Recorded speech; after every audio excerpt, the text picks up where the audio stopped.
The velocity of a particle moving along the x-axis is given as a function of time by the expression v of t equal to 3.0 t squared minus 2.0 t plus 4.0, where v is in meters per second and t is in seconds.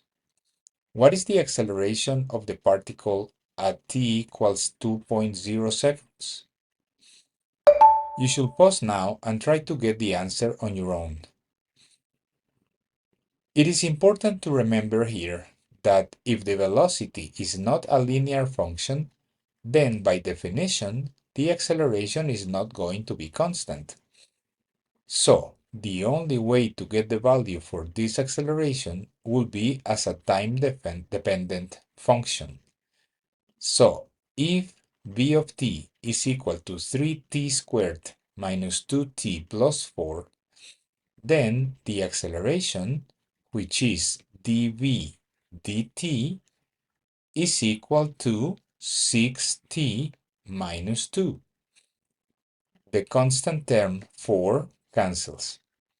And so the acceleration at time 2.0 seconds will be 6 times 2.0 seconds minus 2, which is 10.0 meters per second squared, which gives you option D as your solution.